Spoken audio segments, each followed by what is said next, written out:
Melanjutkan pelajaran selanjutnya. Ini yang baca. Memang ini bukan tertulis. Nomor 4 ya, istiqbalul kiblat, menghadap kiblat. Di antara syarat-syaratnya sholat adalah menghadap kiblat. Oleh enggak sholat ngadep ngetan? Oleh, ya kan? Tidak boleh. Kenapa? Karena kiblatnya di kulon. Ya, kulon mana? Jadi sholat harus ngadep kiblat. Kiblat ini sebagai porosnya bumi. Ya, kiblat ini adalah porosnya bumi. Nah, kita disuruh sama Allah SWT untuk menghadap kiblat. Dulu Nabi Muhammad SAW itu, jadi kewajiban kita untuk sholat menghadap kiblat ini sempat bergonta-ganti. Dulu itu Nabi Muhammad SAW ketika sholat suruh menghadap kiblat, yaitu Ka'bah yang ada di kota Mekah. Ya. Setelah itu berapa lama kemudian sama Allah SWT suruh ngadep mana? Baitul Maqdis. Akhirnya Allah Subhanahu wa Ta'ala melihat gelagatnya Nabi Muhammad SAW ini nggak enak. Kalau menghadap Baitul Maqdis ini Nabi Muhammad SAW itu rasanya itu nggak seperti ketika menghadap kiblat, menghadap Ka'bah. Akhirnya apa? Allah Subhanahu wa Ta'ala qad nara taqallubaka. Ya. Akhirnya Allah Subhanahu wa Ta'ala melihat gelagatnya Nabi Muhammad SAW ini nggak enak, kurang enak ketika menghadap Baitul Maqdis. Akhirnya sama Allah Subhanahu wa Ta'ala, "Fawallu wujuhakum syatrul Masjidil Haram." Sama Allah Subhanahu wa Ta'ala disuruh ngadep kiblat lah, Masjidil Haram, yaitu Ka'bah yang ada di kota Mekah. Jadi ini adalah salah satu masalah yang sering bergonta-ganti hukumnya, yaitu kiblat. Ya, kiblat ini sering bergonta-ganti. Dulunya awalnya di Ka'bah, kemudian di Baitul Maqdis, kemudian kembali lagi ke Ka'bah yang ada di kota Mekah. Nah, seseorang ketika sholat dia wajib menghadap kiblat. Kalau selain menghadap kiblat berarti sholatnya tidak sah. Nah, yang wajib menghadap kiblat itu apanya? Apa dasi wajahnya yang harus menghadap kiblat? Apa tubuhnya? Apa telapak kakinya yang harus menghadap kiblat? Ya kan? Kalau wajahnya yang diwajibkan menghadap kiblat berarti tubuh saya boleh dong menghadap sini. Sambil sholat seperti ini. Ya kan? Atau tubuhnya yang wajib menghadap kiblat. Gimana? Nah, dikatakan sama ulama yang wajib menghadap kiblat adalah sebagian besar tubuhnya, yaitu badannya. Ya, badannya ini harus menghadap kiblat. Badannya saja, yaitu tubuhnya ini menghadap kiblat. Artinya apa? Berarti wajahnya dia atau kepalanya dia tidak wajib menghadap kiblat. Paham? Berarti kalau tidak wajib menghadap kiblat, boleh dia sholat. Yang penting badannya menghadap kiblat, kepalanya menghadap sana, nggak apa-apa. Nggak apa-apa sebenarnya. Paham? Karena apa? Karena yang diwajibkan oleh ulama menghadap kiblat itu apanya? Badannya. Sebagian besar tubuhnya yaitu badannya. Makanya hati-hati kalau sholat. Ya, kalau sholat misalnya sampai sholat di soft. Sholat di soft seperti ini, ada orang merobos mau masuk soft depannya yang kosong. Biasanya kan rapat seperti ini. Kalau ada orang merobos, nah ini hati-hati. Jangan sampai ente ketika diterobos, badan ente ini inhiraf, geser sedikit. Ya, kan biasanya kan kalau diterobos dia seperti ini, goyang. Nah ini hati-hati. Kalau goyangnya sampai dia itu tidak menghadap kiblat, goyangnya kena-menen geraknya. Nah ini bisa bahaya, soalnya bisa menjadi tidak. Paham ya? Jadi makanya kalau ente mau misalnya kalau mau maju ada soft depan yang kosong, ente geser pakai tangan ente dulu, ente kasih tahu dia dulu supaya dia geser, baru ente maju. Jangan asal terobos, duduk-duduk. Kesian kan yang di depannya ini hanya apa? Belok. Paham? Kalau dia belok soalnya bisa tidak sah. Karena apa? Karena yang diwajibkan dia itu dadanya menghadap kiblat. Kalau dia goyang seperti ini, nah bisa bahaya soalnya dia. Begitu juga yang harus hati-hati ketika sholat jenazah. Nah, sholat jenazah. Pernah sholat jenazah? Sholat mayit pernah kan? Sholat mayit itu biasanya di Ampel itu kan ada kan sholat jenazah, atau di masjid-masjid yang lain biasanya habis sholat Jumat. Sholat jenazah ini hati-hati. Waktu sholat jenazah pakai rukuk enggak? Lupa. Pakai? Enggak pakai ya? Enggak pakai rukuk kan? Jadi setelah takbir keempat, Allahu Akbar, ya Allahumma la tahrimna ajrahu wa la taftinna ba'dahu wa qil lana wa lahu. Nah, assalamualaikum warahmatullahi. Nah, ini yang biasanya ana lihat ketika assalamualaikum seperti ini. Assalamualaikum warahmatullahi. Assalamualaikum warahmatullahi. Nah, ini bisa bahaya. Kenapa? Sholatnya nggak sah. Kenapa? Karena dia berbelok. Sedangkan dia itu sampai salam assalamualaikum, ya, sampai salam pertama habis, dia itu harus menghadap kiblat terus. Paham? Jadi nggak boleh sebelum salam anak boleh noleh assalamualaikum. Nah, nggak boleh, tetap sampai selesai bang assalamualaikum warahmatullahi. Nah, itu sampai kum itu tubuh kita harus menghadap kiblat. Makanya hati-hati kalau sholat jenazah ya. Assalamualaikum warahmatullahi. Bisa apa namanya inhiraf, bisa berpindah dari kiblat. Paham? Itu yang pertama. Nah, kemudian ketika kita menghadap kiblat, apakah kita ini harus lurus sama Ka'bah? Susah. Ya, kalau kan di dalam masjid harus lurus sama Ka'bah. Paham? Harus lurus. Misal Ka'bah di mana? Di pintu ini. Ya, pintu ini. Ya berarti Anda harus lurus ke pintu ini. Nggak boleh Anda nyerong sedikit, nggak boleh. Paham? Itu bagi orang yang dekat dengan masjid. Kalau dia jauh dengan masjid gimana? Kan susah. Seperti kita di sini, bagaimana kita bisa memastikan bahwa kita ini memang menghadap kiblat lurus? Kalau ditarik garis lurus, bisa lurus sama Ka'bah. Gimana kita bisa memastikan? Nah, ulama berbeda pendapat. Ada yang mengatakan harus menghadap Ainul Ka'bah, menghadap Ka'bahnya. Paham? Menghadap Ka'bahnya ini susah. Paham? Jadi misalnya seperti ini, kalau belajar ilmu apa itu namanya? Ilmu matematika gitu. Kalau ente misal ini Ka'bah, kalau softnya panjang seperti ini, nggak sah. Benar nggak? Misal ini Ka'bah, ya. Kalau kita Ka'bah, sholat, ini Ka'bah. Kita di sini softnya panjang, 100 meter misalnya. Kan banyak kan masjid-masjid seperti itu. Ampel aja berapa meter, ya kan? Nah, apakah kita bisa memastikan kalau kita ini menghadap Ka'bahnya, sedangkan softnya panjang? Nah, sedangkan Ka'bah mungkin berapa? 5 meter, 10 meter toh. Berarti kan apa? Kalau dia harus menghadap Ainul Ka'bah, Ka'bahnya itu berarti dia harus menyerong seperti ini. Benar nggak? Supaya dia bisa lurus ke Ka'bah. Nah, ini susahnya seperti ini. Pendapat ulama yang satu ini, atau yang pendapat yang pertama ini, dia harus menghadap Ka'bah. Sedangkan kalau soft panjang berarti harus nyerong sedikit. Dan kita sulit untuk memastikan Ka'bah itu. Paham?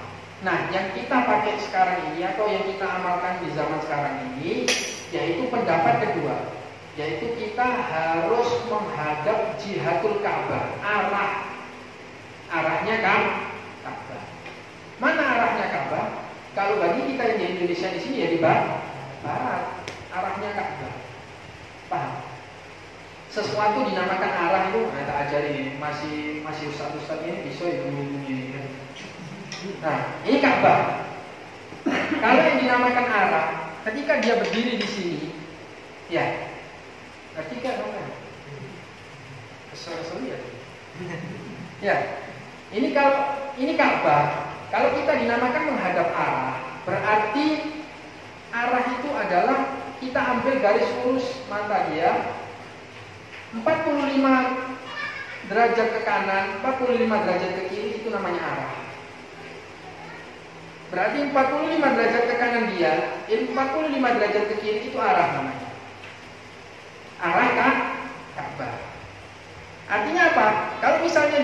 menyerong sedikit segini atau nggak pas dari Ka'bah, berarti dia masih menghadap arahnya Ka'bah. Selama dia tidak menyerong 45 derajat dari arahnya Ka'bah. 45 tambah 45 berapa? 90. Nah ini ambil garis 90. Seperti ini. Kayak misalnya kalau diibaratkan itu lampu mobil. Lampu mobil kan biasanya ada cahaya yang menyerong ini, mengecil, membesar. Nah itu arahnya itu seperti itu. Itu namanya arah. Nah, ala kulihal daripada kita bingung, pendapat yang kedua ini lebih enak. Yang penting kita semaksimal mungkin untuk bisa menghadap kiblat. Tapi seandainya kalau kita keserong sedikit atau enggak pas, itu bisa kita ambil pendapat ini. Yang mengatakan kita wajib menghadap arahnya kiblat. Ya masjid-masjid sekarang ini alhamdulillah, kayak Masjid Ampel itu kan dikisahkan apa? Mbah Bolong ya, muridnya Sunan Ampel yang nutup mihrabnya itu supaya pas ke Ka'bah. Dulu itu dikisahkan bahwa kiblatnya Ampel ini dulu ini berbeda pendapat. Ulama-ulama yang ada itu berbeda pendapat. Ini kurang miring sedikit ini. Oh ini pas. Akhirnya apa? Muridnya Sunan Ampel ada yang namanya Mbah Bolong. Gak tahu nama aslinya siapa? Mbah Son Haji. Iya. Ya, Syekh Son Haji. Nah ini Mbah ini tadi dia punya karomah, ditutup mihrabnya. Pengen lihat Ka'bah ini pas nggak? Ditutup mihrabnya. Akhirnya kok dia melihat Ka'bah di lubangnya tadi, lubang yang bekas dedelan itu tadi. Melihat Ka'bah. Akhirnya pas. Ya. Ya aku lihat mihrab ini sekarang bisa kita jadikan pedoman. Ya, apalagi zaman sekarang sudah ada apa namanya kompas. Nah, ini bisa kita jadikan pedoman. Jadi kalau kita misalnya di kapal ya, waktunya sholat, kita buka kompasnya. Bisa kita jadikan pedoman. Misalnya nggak cukup HP, ya sudah 2 HP, 3 HP kita cocokkan. Oh arahnya sini HP pertama. Oh arahnya HP kedua sini sama. Oh HP ketiga sama. Ah sudah, sholat aja. Bisa kita ambil pedoman. Paham ya? Nah ini menghadap kiblat. Syarat selanjutnya yaitu apa? Dukhulul waktu, masuknya waktu, masuknya waktu sholat. Kita kalau sholat disyaratkan apa? Harus masuk waktu sholat. Mau sholat zuhur, ya berarti harus masuk waktu zuhur terlebih dahulu. Baru kita sholat zuhur. Masuk waktu asar. Apa mau sholat asar? Berarti harus setelah masuknya waktu sholat asar. Mau sholat subuh, ya nggak boleh masuk waktu sholat zuhur baru sholat subuh. Atau sebaliknya, mau sholat zuhur di waktu subuh, boleh nggak? Nggak boleh, karena apa? Karena belum masuk waktunya. Paham ya? Jadi kalau mau sholat harus masuk waktunya dulu, baru sholat. Beb, anak mau sholat, tapi setengah sholat anak di waktunya, Beb. Gimana? 2 rakaat terakhir misalnya mau sholat zuhur, 2 rakaat terakhir berada di waktunya, 2 rakaat pertama sebelum waktunya, gimana hukumnya? Nggak boleh. Jadi ente harus memastikan, kalian harus memastikan bahwa takbirnya kalian berada di waktunya.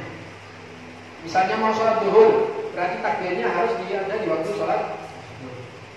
Terserah mau ente panjangkan sampai maghrib, nggak apa-apa sholat zuhur. Sholat zuhurnya tadi mau itu panjangkan sampai asar tak apa. Yang penting apa? Takbirnya berada di waktu zuhur. Seperti pernah terjadi di zaman Sayyidina Abu Bakar As-Siddiq ketika menjadi khalifah. Sayyidina Abu Bakar As-Siddiq ini dulu mengimami sholat subuh, baca surat panjang, baca surat Al-Baqarah sama Al-Imran. Kalau kita guru ya langsung ulang. Baca surat apa? Al-Baqarah sama Al-Imran. Sayyidina Abu Bakar As-Siddiq sholat subuh. Itu salamnya apa? Salamnya matahari sudah terbit. Matahari terbit baru beliau salam. Maksudnya saking panjangnya itu salamnya dia sampai matahari sudah terbit. Akhirnya katanya Sayyidina Umar, hai Abu Bakar, ente ini sholat kepanjangan katanya. Sampai keluar waktu subuh. Nggak sah katanya. Kata Sayyidina Abu Bakar As-Siddiq, ente melihat anak di dalam maksiat apa enggak? Enggak, ini di dalam sholat ya sudah. Anak sholat kok bukan maksiat, ya kan? Anak sholat kan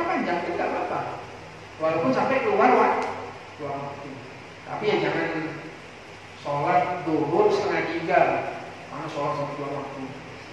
10 menit sudah Allahu Akbar. Ada nasar gitu. Ya kan seperti itu. Kalau Sayyidina Abu Bakar kan sholatnya di awal waktu.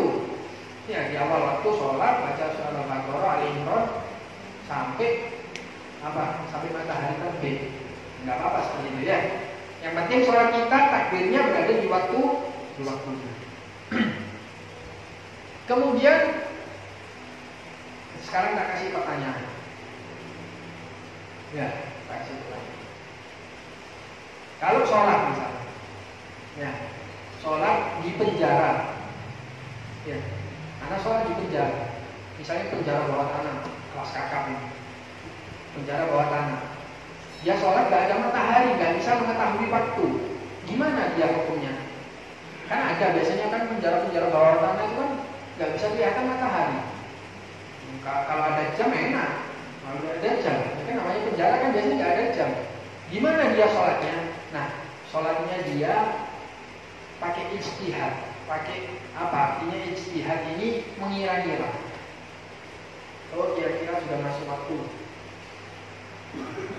Masuk waktu zuhur, biasanya jam segini nih masuk waktu zuhur. Oh ya sudah sholat. Oh jam segini nih biasanya sudah masuk waktu asar. Kan mengira-ngira, biasanya kan seseorang itu kan punya firasat, ya kan? Kalau orang yang akalnya sehat punya firasat dia. Oh kira-kira sudah masuk waktunya sholat. Bagi orang yang dia itu tidak bisa melihat matahari, nggak punya waktu, nggak punya jam. Nah itu nggak apa-apa seperti itu. Paham ya? Kalau dia sholat misalnya, orang yang di penjara itu tadi sholat, ternyata sholat subuhnya di waktu zuhur, sah tidak sholatnya? Tidak sah. Misal kira-kira dia bangun tidur seperti ini, oh anak mau sholat subuh, anak di penjara, anak mau sholat subuh. Ternyata waktunya subuh sudah keluar, gimana hukumnya? Ya nggak sah sholat subuhnya. Nah sedangkan anak di penjara selama 20 tahun sholat subuh seperti itu, di waktu itu terus. Keluar sholat subuh terus, keluar waktunya sholat subuh. Gimana? Ketika anak keluar dari penjara, anak harus mengkodok sholat subuh berapa kali? Berapa kali? 20 tahun. Misal, ya, misal ayam keloro jam 6 pagi, anak di penjara. Ketika ayam keloro, anak bangun, anak sholat subuh. Ternyata ayam keloro itu sudah matahari terbit. Selama 20 tahun seperti itu anak. Ketika anak keluar dari penjara, anak wajib mengkodok sholat subuh berapa kali? Siapa yang tahu? Kecuali Hoirul. Berapa kali? 20 tahun. Wajib mengkodok sholat subuh 20 tahun. Tidak, wajib mengkodok sholat subuh sekali saja. Kok bisa, Beb? Iya, karena apa? Yang salah yang pertama. Berarti hari pertama wajib ente kodok. Ketika hari kedua anak salah lagi, ya berarti itu menjadi kodokan hari pertama. Terus mundur lagi. Jadi anak keluar dari penjara wajib sholat berapa kali? 1 kali kodokan saja. Ya, 1 kali kodokan. Itu tadi apa? Wajib masuk waktu. Artinya apa? Sholat sebelum masuk waktu atau sholat setelah keluar waktu tidak bisa, tidak sah sholat. Ya. Kemudian yang keenam, al-ilmu bifardiyatiha. Wajib mengetahui bahwa sholat yang akan kita sholati ini wajib apa sunnah. Kalau misalnya kita sholat subuh, ya, sholat subuh atau sholat zuhur atau sholat asar, sholat 5 waktu lah. Ente harus meyakini bahwa sholat 5 waktu itu wajib tidak? Ya, wajib kan? Wajib nggak sholat 5 waktu? Wajib. Jadi kan kita mau sholat zuhur atau sholat asar, kita harus meyakini bahwa sholat zuhur tersebut atau sholat asar tersebut adalah wajib yang telah diperintahkan oleh Allah Subhanahu wa Ta'ala. Nah kalau kita mau sholat subuh, bentar, sholat subuh hukumnya apa? Sunnah, Beb. Gimana hukum sholat kita? Tidak sah. Ya, tidak sah. Kenapa? Karena kita meyakini sholat 5 waktu ini tadi bukan wajib. Jadi di antara syarat-syaratnya harus meyakini bahwa sholat subuh itu wajib. Nah ini bisa terpraktekkan pada siapa? Orang yang baru masuk Islam. Kalau kita alhamdulillah tahu subuh, zuhur, asar, maghrib, isya ini wajib. Kalau orang yang baru masuk Islam itu kesian. Ya, masuk masjid orang-orang aja, Allahu Akbar. Apa hukumnya sholatnya? Tidak tahu. Tidak boleh. Tidak sah sholatnya. Ya kan? Ikut-ikutan dia. Ikut-ikutan di masjid, Allahu Akbar. Apa hukumnya sholatnya? Wajib apa sunnah apa? Gimana? Tidak tahu. Tidak boleh. Ya kan? Kalau kita alhamdulillah kita tahu semua tuh rasa maghrib isya itu wajib. Nah, yang kesian itu tadi orang yang baru masuk Islam. Paham ya? Bisa terpraktekkan pada orang yang baru masuk Islam. Kemudian setelahnya ada an la ya'taqida fardhan min furudiha sunnah. Yang ke-8 daripada syaratnya sholat harus kita kalau mau sholat harus meyakini rukun-rukunnya sholat itu wajib. Kalau tadi sholatnya kan, sholatnya apa? Oh wajib, ya sudah berarti pas. Misal, kalau yang terakhir ini kita harus meyakini bahwa rukun-rukunnya itu wajib. Rukunnya sholat ada berapa? 17. Nah, kita harus meyakini kalau mau sholat 17 itu tadi adalah kewajiban. Rukunnya sholat. Paham? Kalau kita meyakini salah satu dari 17 itu bukan rukun, bukan wajib, maka sholat kita tidak sah. Ya, rukun ini wajib apa sunnah? Sunnah, Beb. Gimana hukumnya sholatnya dia? Nggak sah. Sujud, wajib. Rukun, enggak. Nggak sah sholatnya. Dia harus meyakini bahwa yang 17 itu adalah wajib. Berarti kalau dia meyakini 17 itu wajib, kalau dia tinggalkan salah satunya, berarti sholatnya dia tidak sah. Dia harus meyakini seperti itu. Paham ya? Makanya perlunya orang sholat. Nah ini bisa mengenai kita orang ini. Perlunya orang belajar sholat ya seperti ini, supaya dia tahu mana yang rukun, mana yang sunnah, mana yang syarat, supaya dia tahu. Kenapa? Karena kalau kita nggak tahu, kemudian kita sholat, kita tidak meyakini sesuatu tersebut itu wajib, nggak sah sholatnya. Sekarang tak tanyai, kalau misalnya ada orang di pasar, tak tanyai dia, apa hukumnya sholawat sama Nabi SAW di tasyahud akhir? Tidak tahu. Meskipun dia jidatnya sampai hitam, tidak sah sholatnya. Tahu? Ini perlunya belajar. Perlunya belajar seperti ini. Kenapa? Karena kalau dia ketika sholat meyakini ada satu rukunnya saja, dia nggak tahu hukumnya, atau dia merasa rukun tersebut tidak wajib, berarti dia sholatnya tidak sah. Kecuali kalau Allah SWT menerima itu terserah Allah SWT. Tapi kalau menurut hukum ulama, ya menurut syariat Islam, sholatnya dia nggak sah. Paham ya? Makanya bahaya. Ada orang pasar sampai tanya, sholawat sama Nabi SAW di tasyahud akhir hukumnya apa? Nggak tahu. Ya sudah, tinggal. Nggak sah sholatnya dia. Makanya bahayanya seperti ini bahayanya. Maka dari itu kan alhamdulillah kita di Indonesia ini banyak TPQ yang ngajari sholatnya kan ya. Ya kan? Anak kecil-kecil umur 7 tahun, 8 tahun ya jadi sholat sambil pakai campur gurunya. Ayo sholat. Bismillahirrahmanirrahim. Alhamdulillah. Supaya apa? Itu bisa jadi pedoman dia, bisa jadi dasar, asas. Karena kalau seseorang itu ingin membangun, ya ketika ingin membangun asasnya atau dasarnya kan harus fondasinya harus kuat dulu. Baru dia membangun terserah. Ya, fondasinya seperti ini ilmu kitab-kitab kecil-kecil seperti ini harus kuat. Baru itu bisa jadi ulama besar. Kalau ente nggak bisa seperti kitab-kitab kecil ini atau fondasinya kurang kuat, ente mau bangun sesuatu ya hancur. Mau bangun gedung fondasinya besi ukuran 10, mau bangun gedung, gimana? Hancur. Besinya harus kuat, kokoh fondasinya. Paham? Lalu ente bisa jadi ulama besar. Ya, seperti ini kitab-kitab yang kecil-kecil ini kita pelajari ini. Sampai kuat fondasinya baru bisa jadi ulama. Kan beda zaman sekarang, ulama-ulama zaman sekarang. Ini tanyai berapa rukunnya sholat awal nih. Paham? Yang bisanya cuma keluar. Ya, kita nggak mau seperti itu. Kita harus pengen samping berdakwah kita harus bisa ngaji kita. Ya, kita harus bisa ilmunya, baru kita berdakwah. Paham? Kita harus punya bekal terlebih dahulu, baru kita berdakwah. Mau baik berdakwah di sosmed, baik berdakwah secara langsung, face to face, atau berdakwah secara apa. Yang penting kita punya apa? Punya dasar, punya bekal dulu, baru kita bisa berdakwah. Ya kan? Seperti itu kan? Logikanya seperti itu. Kalau kita belajar apa? Berdakwah dulu tanpa punya ilmu, katanya Imam Syafi'i, ta'allam qabla an tal'as.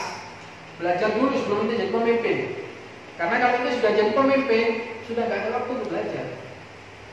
Dan yang inti pimpin nanti bakal kocar-kacir semua tanpa itu dasarnya dengan ilmu. Paham ya? Sekarang apa? Pelajaran selanjutnya Nomor 8. Oh sudah ya, nomor 8. Itu tadi ya. Kewajiban sholat adalah, syaratnya sholat adalah 8. Yang pertama apa?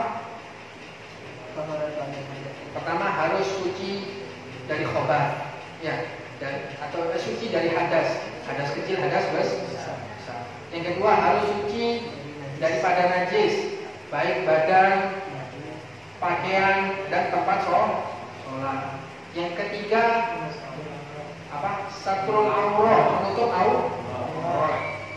Yang keempat menghadap kiblat. Yang kelima harus masuk waktu. Keenam Harus meyakini al-ilmu bi fardiyatiha, harus mengetahui bahwa sholat yang inti sholat itu wajib apa sunnah. Yang ketujuh meyakini rukun-rukunnya itu tadi wajib. Yang kedelapan ijtinabu mubtilatiha, menjauhi sesuatu yang bisa membatalkan sholat. Ini tahu kan kalau di sholat, ya. Kalau ini sholat, ketika sholat, ini harus tahu apa yang membatalkan sholat. Ya. Apa yang membatalkan sholat? Kalau ini sholat, nggak tahu apa yang membatalkan sholat, ya bahaya. Misal, ada orang sholat, tahu nggak ini kentut itu sholat? Kentut itu bisa membatalkan sholat. Nggak tahu kan? Ya pasti dia di sholat nanti suatu saat akan kentut. Benar nggak? Karena dia nggak tahu bahwa kentut itu bisa membatalkan sholat. Makan di dalam sholat, kalau dia nggak tahu hukumnya makan di dalam sholat itu bisa membatalkan sholat, suatu saat dia akan makan di dalam sholat. Paham ya? Maka dari itu, ketika kita ingin sholat, kita harus mengetahui apa yang bisa membatalkan sholat.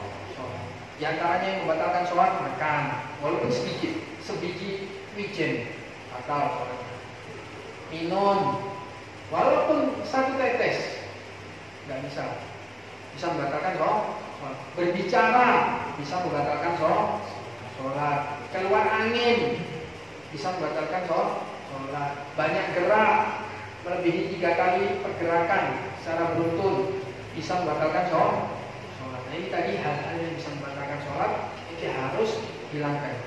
Ini harus tahu dulu, kemudian harus ente jaga. Jangan sampai ini melakukan hal-hal yang bisa membatalkan sholat. Ulama ini pernah ngitung hal-hal yang bisa membatalkan sholat ini ada 70 hal bisa membatalkan sholat. Di antaranya ente ketika sholat, ya, misal ente sholat di stasiun, Allahu Akbar, dengar kereta mau berangkat, waduh, anak batalkan nggak ya? Nah, taruh ada mondar mandir, mau batalkan enggak. Ini namanya taruddud finniyah. Ini bisa membatalkan sholat. Ketika ini ragu, mau batalkan enggak ya? Nah, itu sudah batal sholat ini, Melayu. Sudah batal sholat. Taruddud finniyah bisa membatalkan sholat. Lagi-lagi tengah-tengah sholat, ada temennya ketok pintu. Adi, ya. Batalkan enggak ya? Bukain pintu enggak ya? Nah, sudah batal sholat. Paham? Enggak boleh ada taruddud finniyah, ragu-ragu di dalam niat. Ragu-ragu ingin membatalkan sholat bisa membatalkan sholat. Di antaranya salah satunya seperti itu. Makanya hati-hati. Paling enak sudah belajar ilmu seperti ini, ilmu fikih seperti ini. Kita bisa tahu apa yang membatalkan sholat. apa yang menjadi rukunnya sholat, apa yang menjadi sunnah-sunnahnya sholat, apa yang menjadi syarat-syaratnya sholat. Kalau itu semua sudah tahu, sholat kita enak, insya Allah diterima sama Allah Subhanahu wa Ta'ala. Yang pertama sudah dicap sah oleh ulama, nanti stempel tadi diajukan sama Allah Subhanahu wa Ta'ala, tinggal Allah Subhanahu wa Ta'ala menerima tadi. Ya, kalau itu stempelnya sudah nggak ada, ya nggak dicap sah sama ulama, gimana bisa maju ke Allah Subhanahu wa Ta'ala? Sama kayak sekarang kalau kita mau masuk kantor, ya sama orang yang di depan-depan itu dulu harus ada pengajuan kan? Kalau setelah di stempel baru bisa masuk manajer. Kalau belum di stempel bisa masuk manajer, nggak bisa. Begitu juga sholat kita. Kalau sholat kita sudah dicap sah oleh ulama, di stempel bisa nanti disodorkan ke Allah Subhanahu wa Ta'ala. Tinggal Allah Subhanahu wa Ta'ala mau terima bagi tergantung hati kita. Kalau kita khusyuk, ya diterima sama Allah Subhanahu wa Ta'ala. Tapi kalau belum ada stempel, jangan harap ini mau diterima sama Allah Subhanahu wa Ta'ala. Ya, jangan harap. Walaupun khusyuknya kayak ya, walaupun khusyuknya kayak sampai nangis-nangis greges terus kabeh, amin. Gak bakal terima sama Allah. Kalau sholatnya tidak sah. Makanya ini jangan bosan-bosan. Anak nasihati, jangan bosan-bosan belajar fikih. Memang fikih ini pelajarannya panas. Haram, halal, nggak boleh. Kesel kan topik terus haram terus. Jangan bosan-bosan. Karena dengan ini kita bisa ibadah dengan baik dan benar. Ya, dengan ini kita bisa ibadah dengan baik dan benar. Kalau kita nggak tahu, meskipun kita belajar Ihya Ulumuddin 10 kali, anak hatam Ihya Ulumuddin 10 kali, terserah. Kalau tidak bisa sholat, tidak akan bisa. Bang, yang penting kita ini belajar ilmu-ilmu seperti ini, ilmu-ilmu yang sudah wajib bagi kita. Karena ilmu itu terbagi menjadi 3. Ada ilmu yang wajib bagi setiap individu muslim. Apa? Ini kitab ini. Belajar wudu, belajar istinja, cebok yang baik dan benar. Ya, belajar sholat. Ini wajib bagi setiap individu muslim. Kalau dia sudah balik, wajib dia belajar. Paham? Yang kedua ada ilmu fardu kifayah. Wajib, tapi bukan setiap individu. Misal ya, satu kota ini harus ada satu orang yang bisa ilmu tersebut. Kalau ada satu orang yang bisa, yang lain sudah nggak diwajibkan lagi. Itu namanya fardu kifayah. Seperti apa? Ilmu kedokteran. Ilmu kedokteran, satu orang saja di kota yang bisa ilmu kedokteran sudah cukup. Yang lainnya nggak ada dosa, sudah nggak diwajibkan lagi sama Allah. Kalau nggak ada satu kota yang jadi dokter, semua dosa. Paham? Ini ilmu fardu kifayah. Yang ketiga ada ilmu nafil, sunnah. Kita nuntutnya sunnah. Paham? Ya seperti ilmu balagho, ilmu nahwu, sorof, ya seperti itu ilmu-ilmu sunnah. Yang wajib seperti ini, sholat, wudu, istinja, mandi besar, ini ilmu wajib. Karena apa? Karena setiap hari kita melakukan sholat, melakukan wudu, ya sholat nggak sah kalau dengan wudu, ya kan? Kecuali dengan wudu. Gimana wudu kita bisa sah? Ya kita harus belajar. Paham ya? Mudah-mudahan kita bisa mengambil manfaat dari majelis kita ini. Amin ya rabbal alamin. Ada pertanyaan? Kalau biasanya kan kalau sekolah kan bisa habis makan gitu, misalnya sisi saya itu keluar sendiri itu gimana? Kan makan jam kan teruskan. Nah kalau selilitan pas sholat, ya ada selilitnya. Apa selilit? Sisa makanan yang ada di gigi. Ya.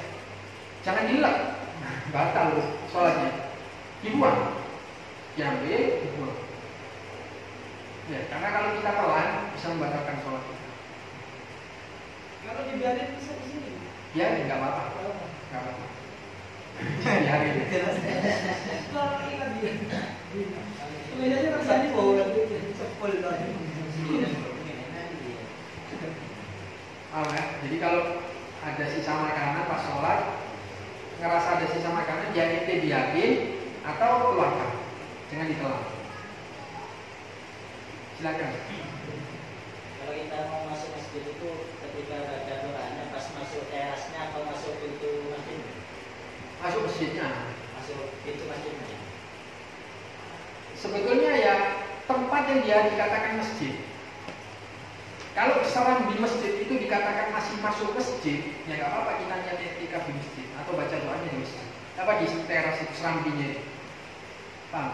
Kayak misalnya ampel, ya itu kan ampel deh. Kan ada kayak terasnya itu sebelum ada pintunya, masih di dalam rujinya itu. Itu kan sudah masjid, nggak apa-apa itu baca doa di situ. Bacanya setelah masuknya ya, setelah masuk, nah itu baca. Jadi masuk melangkah pakai kaki kanan, berhenti, baca Bismillahirrahmanirrahim, Alhamdulillahirrahmanirrahim, Allahumma sholli wa sallim ala sayyidina Muhammadin wa ala sayyidina Muhammad, Allahumma ighfir li dzunubi waftah li abwaaba rahmatik. Baru niat i'tikaf. Kalau baca di tangganya Enggak apa-apa. Ya. Begitu juga niat i'tikaf ya. Niat i'tikaf kalau sampai mau i'tikaf di masjid, ya setelah masuk baru niat i'tikaf. Jangan di parkiran sudah saya niat i'tikaf. Lari orang tidak bisa. Paham ya? Silakan. Mengenai tadi yang mengarah kiblat itu kan jadinya orang kayaknya terang misalnya. Kan biasanya kalau asing biasanya harus ikut dengan badan. Gimana? Apakah itu bisa membatalkan? Oh iya. Misalnya kalau dia sholat, apa lehernya itu gara-gara tidur gitu. Ya biasanya kan kram itu gara-gara tidur. Kalau mau salam kan harus seperti ini ya. Iya. Dia bisa membatalkan sholat. Karena apa? Karena menoleh kan cuma sunnah. Gak usah noleh, gak apa-apa. Assalamualaikum warahmatullahi wabarakatuh. Itu gak. Hah? Kadang ada orang begitu. Gak boleh. Menoleh itu cuma sunnah saja. Bisa ditinggalkan. Walaupun itu dalam keadaan sehat, ya itu tinggalkan, gak noleh, gak apa-apa. Yang penting jangan sampai sholat itu bisa membatalkan sholat apa? Gerakan itu bisa membatalkan sholat karena cuma harus noleh saja. Sedangkan noleh itu cuma sunnah. Silakan. Ngantuk bisa noleh. gimana Bib? Kalau kita ragu dalam tuntunan sholat bagaimana caranya? Solusi jalan keluarnya. Ya. Dilihat. Kalau ente ragu di dalam sholat, ente makmum ya nggak ada gunanya. Karena kan ente cuma ikut dengan imam kan. Kalau ente ragu ketika ente sholat sendiri atau ente menjadi imam. Nah, kalau ente ragu ketika ente sholat sendiri atau menjadi imam, kan seperti ini logikanya ya. Anak ragu sekarang rakaat kedua apa rakaat ketiga. Berarti ada satu yang ente yakini. Apa? Rakaat berapa yang ente yakini? Sekarang ya, dengarkan. Anak ragu sholat anak ini rakaat kedua apa ketiga. Berarti yang ente yakini rakaat berapa? Kedua. Ya kan?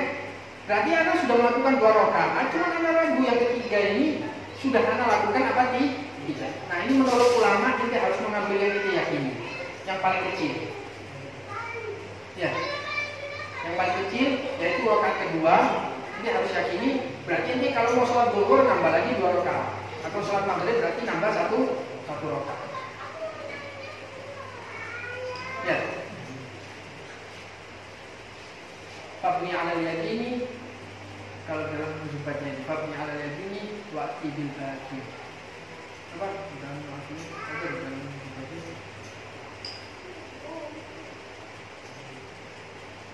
Paham ya?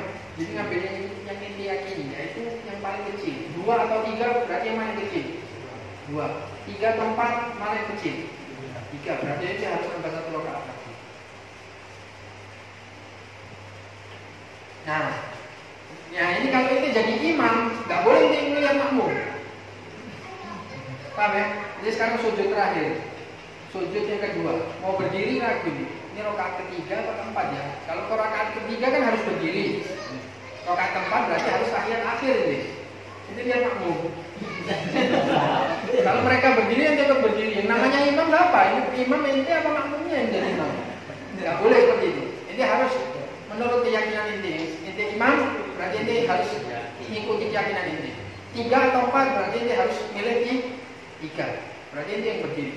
Biarkan makmumnya subhanallah pakai krim, subhanallah, subhanallah, terserah. Makmumnya subhanallah, subhanallah, mengingatkan bahwa ini salah. Ini nggak boleh. Harus mengikuti keyakinan ini, yaitu rakaat ketiga. Paham? Harus mengikuti hati ini, keyakinannya. Kalau ini ragu 2 atau 3 berarti harus milih 2. Ragu 3 atau 4 harus milih 3. Ragu 2 atau 1 harus milih 1. Sudah, pokoknya itu. Kalau makmumnya bisa gimana? Hah? Kalau makmumnya bisa, imam tetap melanjutkan, tapi Nah, ada sebagian makmum yang bisa. paham? Makmum ini harus mengikuti pengetahuannya dia. Kalau dia tahu imamnya ini salah, dia harus duduk tetap. Dia harus mengikuti yang benar. Biarkan imamnya berdiri, nanti imamnya sujud sahwi. Ini panjang, pembahasan ini memang agak panjang. Tentang pembahasan sholat jamaah ini agak panjang. Nanti mungkin di lain. Wallahu a'lam bishawab. Ya Rabbana